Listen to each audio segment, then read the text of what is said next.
آپ 20 سال کے ایک نوجوان سے کسی معاملے پر گفتگو کرتے ہیں۔ اس کا اسلوب کلام اور سوچنے کا ایک خاص انداز آپ کو متاثر کرتا ہے۔ چند سال بعد دوبارہ آپ کی اس سے بات چیت ہوتی ہے۔ اب اس کی عمر 30 سال ہے۔ آپ نوٹ کرتے ہیں کہ اس کی صلاحیتیں آج بھی وہی ہیں جو 10 سال قبل تھیں۔ اس طویل عرصے کے دوران اس کی لیاقت میں رتی بھر اضافہ اور ترقی اور بڑھوتری نہیں ہوئی، جبکہ بعض دیگر افراد کے ساتھ آپ بیٹھتے ہیں اور ان کی گفتگو سنتے ہیں تو محسوس ہوتا ہے کہ وہ اپنی زندگی سے فائدہ اٹھا رہے ہیں۔ ان کے طور طریقوں، طرز تکلم اور غور و فکر کے زاویوں میں نئی تبدیلیاں آ رہی ہیں اور ایک تسلسل سے اپنی مہارتوں کو ترقی دینے میں مصروف ہیں۔ زندگی کا کوئی لمحہ ایسا نہیں گزرتا جس میں انہوں نے اپنے آپ میں کوئی مثبت تبدیلی پیدا کرنے کی کوشش نہ کی ہو یا اس کے خواہش مند نہ رہے ہوں۔ اگر آپ اس سلسلے میں لوگوں کی اقسام جاننا چاہتے ہیں تو آئیے ہم ان کے احوال اور ان کی ترجیحات کا سرسری جائزہ لیتے ہیں۔ سب سے پہلے ہم ٹی وی چینلوں کی طرف آتے ہیں۔ کچھ لوگوں کی نظر ایسے ٹی وی چینلوں پر رہتی ہے جو ان کی عام معلومات بڑھانے اور ذہانت کو ترقی دینے میں معاون ثابت ہوتے ہیں۔ ایسے افراد مختلف چینلوں پر پیش کیے جانے والے سنجیدہ نوعیت کے انٹرویوز دیکھنا پسند کرتے ہیں۔ ان انٹرویوز کے ذریعے سے وہ نہ صرف دو بدو گفتگو اور زبان اور فہم و ادراک کے مختلف پہلوؤں کے متعلق معلومات حاصل کرتے ہیں، بلکہ حاضر جوابی اور دوسروں کو اپنی بات کا قائل کرنے کے متعلق بیشتر عمدہ اور معیاری طریقوں سے بھی واقفیت حاصل کرتے ہیں۔ ٹی وی کے ناظرین کی ایک قسم وہ ہے جو کوئی جذباتی ڈرامہ، محبتی کہانی پر مبنی سیریل، ڈراؤنی، تخلیقاتی، فرضی یا افسانوی کرداروں پر مشتمل کوئی فلم نہیں چھوڑتے۔ اب آئیے ہر دو قسم کے افراد کا 5 یا 10 سال بعد تجزیہ کرتے ہیں کہ ان میں سے کون اپنی مہارتوں کو زیادہ ترقی دے پایا ہے۔ نتائج پر غور کرنے کے بعد یہ بات بلا خوف تردید کہی جا سکتی ہے کہ پہلے قسم کے افراد ہی یہ اعزاز حاصل کرنے میں کامیاب ہوئے ہیں۔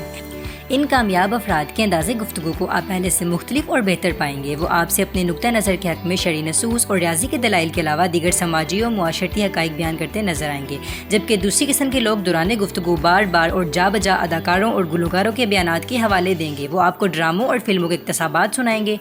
انہی میں سے ایک صاحب نے اپنی گفتگو کے دوران دلیل دیتے ہوئے کہہ ڈالا، اور اللہ فرماتا ہے، اے میرے بندے کوشش کر، میں بھی تیرے ہمراہ تگودو کروں۔ ہم نے توجہ دلائی کہ یہ قرآن کی آیت نہیں تو ان کا رنگ فک ہو گیا اور انہوں نے خاموش رہنے میں ہی عافیت جانی۔ پھر میں نے ان کی بیان کردہ عبارت پر غور کیا تو وہ ایک معروف ضرب المثل نکلی جو شاید ٹی وی ڈرامہ دیکھتے ہوئے کسی وقت ان کے ذہن سے چپک گئی تھی، جسے انہوں نے گفتگو کی روانگی میں اگل ڈالا۔ کسی نے سچ ہی کہا تھا کہ برتن میں جو تھا وہی ٹپکا۔ اب ہم اس بارے میں بات کریں گے کہ لوگوں سے ہم اپنی بات کس طرح منوا سکتے ہیں، اپنے آپ کو کس طرح ترقی دے سکتے ہیں، کس طرح پازیٹیو وے میں خود کو ایکسپلین کر سکتے ہیں۔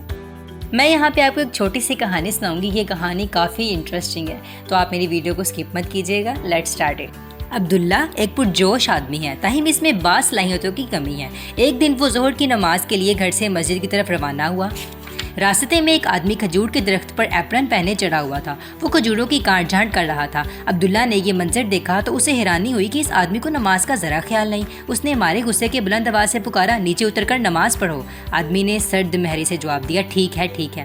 عبداللہ نے پورے جوش سے دوبارہ آواز دی، نیچے اتر گدھے، جلدی کر، نماز پڑھ۔ آدمی درخت پر ہی چلایا، کیا کہا، میں گدھا؟ پھر اس نے ایک درخت کی موٹی شاخ توڑی اور اترنے لگا کہ ٹہنی مار کر عبداللہ کا سر کھول دے۔ عبداللہ نے اس اندیشے کے پیش نظر کہ وہ اسے پہچان لے گا اپنا چہرہ سر پر اوڑھے رومال سے چھپایا اور دم دبا کر مسجد کی طرف بھاگ گیا۔ وہ آدمی سخت غصے کی حالت میں درخت سے اترا اور گھر چلا گیا۔ وہاں اس نے نماز ادا کی اور قدرے آرام کیا، پھر اپنا کام مکمل کرنے کے لیے گھر سے نکلا اور دوبارہ درخت پر چڑھ کر اس کی کاٹ چھانٹ میں مصروف ہو۔ عصر کی نماز کا وقت ہوا تو عبداللہ معمول کے مطابق مسجد کی طرف روانہ ہوا۔ کیا دیکھتا ہے راستے میں پھر وہی آدمی کھجور کے درخت پر چڑھا اپنے کام میں مشغول ہے۔ اس بار عبداللہ نے اپنا انداز بدلا اور پکارا، السلام علیکم، کیسے مزاج ہیں؟ آدمی نے جواب دیا، اللہ کا شکر ہے، خیریت سے ہوں۔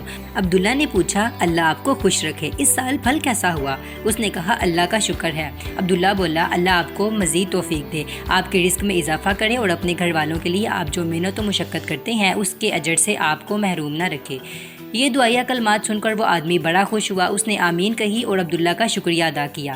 اس پر عبداللہ نے کہا، شاید آپ بہت مصروف ہیں، اس لیے آپ کو عصر کی اذان سنائی نہیں دی۔ عصر کی اذان ہو چکی ہے اور جماعت کھڑی ہونے کو ہے۔ اگر آپ نیچے اتریں اور تھوڑا آرام کرنے کے بعد جماعت نماز ادا کریں، پھر نماز کے بعد بقیہ کام پورا کر لیں تو بہت اچھا ہو۔ اللہ آپ کی صحت کی حفاظت کرے۔ آدمی نے کہا، کیوں نہیں، انشاءاللہ انشاءاللہ۔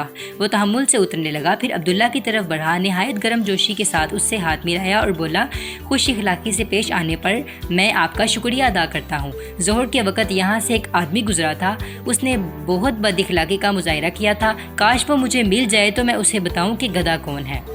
تو اس چھوٹی سی کہانی سے آپ کو کیا سبق ملا؟ آپ کیا سیکھتے ہیں؟